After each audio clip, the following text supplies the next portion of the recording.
Obviously, it needed a magazine which held about 50 feet of film. The man who modified the Nikon was also the cameraman who photographed the tunnel sequences with it. He made it produce film fit for a high-quality motion picture. He was Mike McAllister. Initially, the idea was to have the camera just locked off as though it were mounted on one of the mine cars. I had an idea that perhaps it would be nice to pan and tilt the camera as we were going through the caves. And so in talking with Dennis about this, we sat down and tried to figure out what it was about roller coaster rides that made them so exciting for the riders. And I decided to take a little home video camera and go down to Disneyland.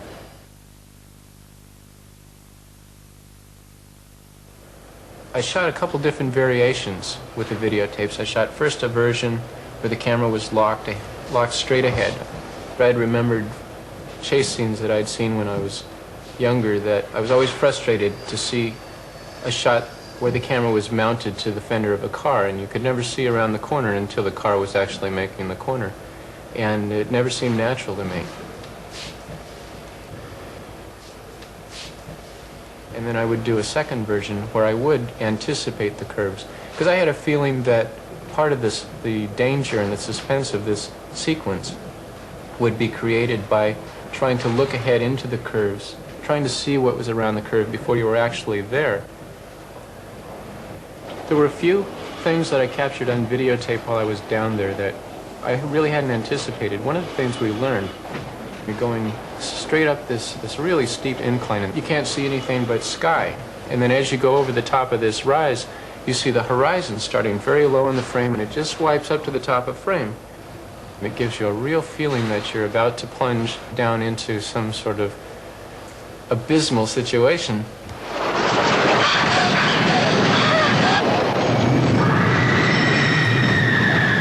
In slow motion, you can see how he used what he'd learnt. The spotlights were put in the center of the picture to give a horizon. He tilts down to show us the drop before we plunge.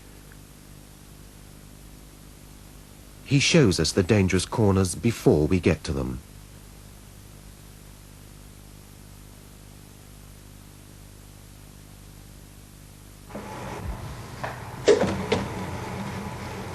At this point, they've dropped the log down in front of the other car, and as it's going along, it's kicking sparks up in the air. And these sparks are animated and added by our animation department, frame at a time. You can just barely see them popping on here, popping off. They're just sort of like peekaboo.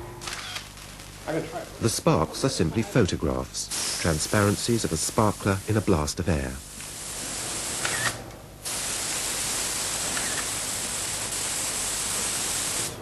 These slides are positioned on cells to match where the wheels touch the rails. Then they're refilmed. And there's the first frame. Now the train has moved ahead a little bit in that time, so the second cell takes account of that, and the spark is going to be a little bit more fully developed in its life cycle here. The third frame, and so forth. There.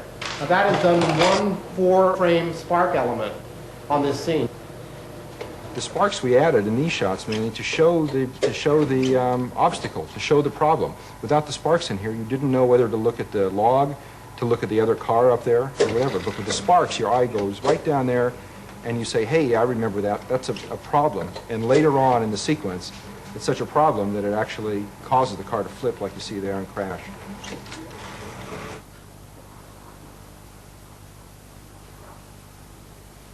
Painting on large sheets of glass has always been an important special effect in film, but recently they've become spectacular in the way they're being used.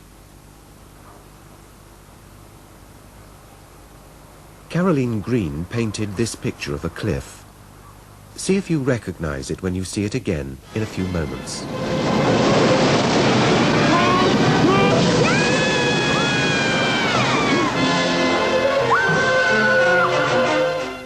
This is part of her painting. Indy and friends were actually in a hole of clear glass that she'd left in the painting.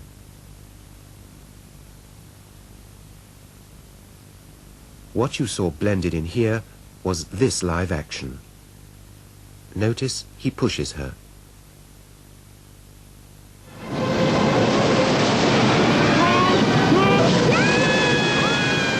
To see how the live action can be so beautifully blended, look at another famous picture.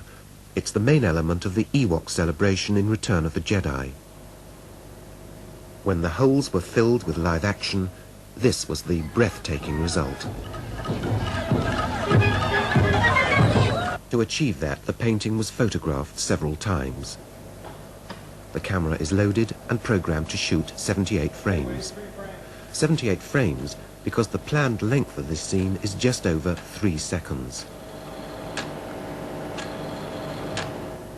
78 frames are shot with black behind the clear glass holes.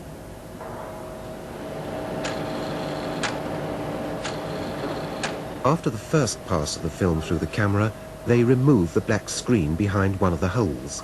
Then they prepare to project a piece of live action into it. The live action is loaded in this projector, which will be put in here. It's of little men in costumes leaping about.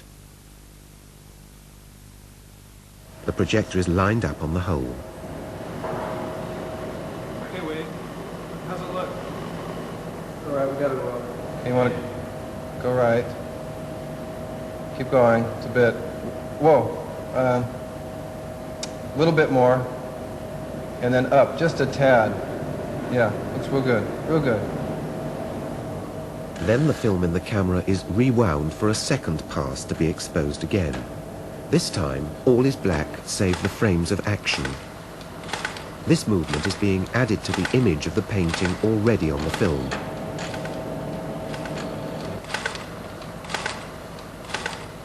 And the camera is rewound twice more to record the 2 other live action elements projected into their holes. 3 seconds is short, so once more in slow motion.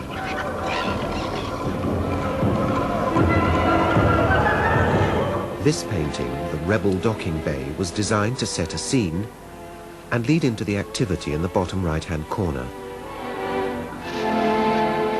But after it was first filmed, they found it was unconvincing, and 2 extra areas of movement were added. The painting was done by one of ILM's most renowned artists, Mike Pangrazio. There was so many people and so much activity in that one corner that the rest of the shot looked dead, and it didn't really look real for that reason. So at that point, we said we have to go and shoot some more additional people and insert them in the dead areas of the painting in order to bring those up to the active area. The circle was painted onto the painting in order to distract the eye.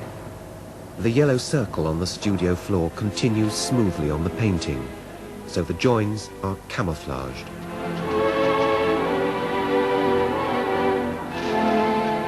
We do tests, we paint things out, we try new things, we get feedback from people within our department.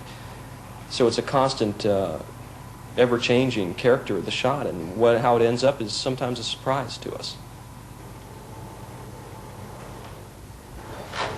The shot coming up is kind of a classic matte painting. This took us about 3 months to paint because as we started out very, very tight on the painting, the details had to hold up. Everything that is painted on this is from this line down this corridor here, all out here. All these hundreds of boxes, which took months to paint, is all fakery up in here. And the man just walks up the corridor here, turns to the left, and he disappears behind the painting. And I think what really sells this, too, as a matte painting is these pools of light that go back in perspective here, and it forces the eye back and creates a lot of depth. One of the most important skills in special effects is to fit a foreground object over a background. For example, to fly a spaceship in front of the background of stars.